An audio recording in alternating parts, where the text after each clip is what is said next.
राष्ट्रवादी काँग्रेस, शिवसेना, वंचित बहुजन आघाडीचे प्रमुख नेते सुद्धा उपस्थित होते आणि बराच काळ आम्ही त्याच्यावर काल चर्चा केली। आज पुन्हा एकदा आम्ही बसतो आहोत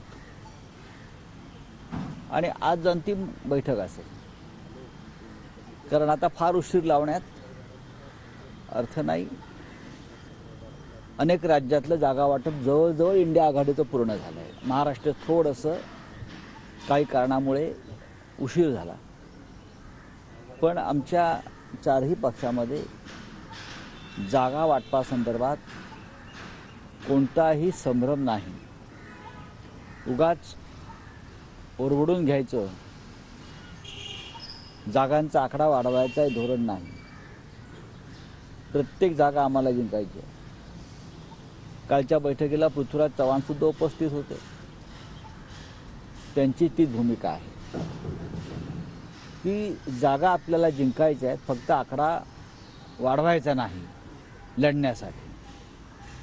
वंचित बहुजन आघाडीनं सुद्धा त्याबाबत मान्यता दिलेली आहे की आपल्याला प्रत्येक जागा महाराष्ट्रातली जिंकून या देशातलं संविधानाच्या वर जो हल्ला होतो आहे तो हल्ला परतवून लावायचा आहे। आणि आमच्या सगळ्यांची भूमिका तीच आहे, हुकुमशाही विरुद्ध लढायचं आहे। या देशातल्या लोकशाहीची पुन्हा एकदा प्राणप्रतिष्ठा करायची आहे आणि या देशातल्या संविधानाला जो धोका निर्माण झालेला आहे त्या संविधानाचं रक्षण करण्यासाठी काँग्रेस, राष्ट्रवादी काँग्रेस, शिवसेना आणि वंचित बहुजन आघाडी अशा आम्ही एकत्र काम करू, हे आमचा निर्णय आहे। मशाल आणि तुतारीला घेऊन जास्त प्रचार करावा लागणार। यंदाचं जे चिन्ह असणार आहे, नवीन चिन्हावर जास्त प्रचार करावा लागणार। तुतारी आणि मशाल लोकांपर्यंत पोहोचलेली आहे, प्रचार तर करावाच लागेल ना।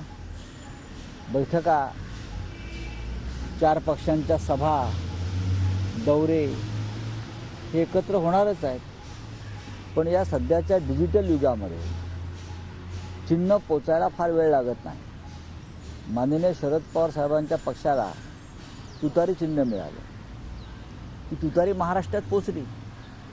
आम्हाला मशाल चिन्ह मिळालं, मशाली पेटलेल्यात गावागावात, घराघरात आणि मनामनामध्ये। आता प्रश्न आहे, ज्यांना धनुष्यबाण मिळाला आणि ज्यांचं घड्याळ मिळालं, ते घड्याळ चालू आहे का, त्यांना परत तपासून पाहावं लागेल। आणि धनुष्यबाणाचा प्रत्यंचा जो असतो तो जागेवर आहे का ते त्यांना पाहावं लागेल। बाकी मशाल आणि तुतारी ही लोकांच्या मनात पोचलेली आहे।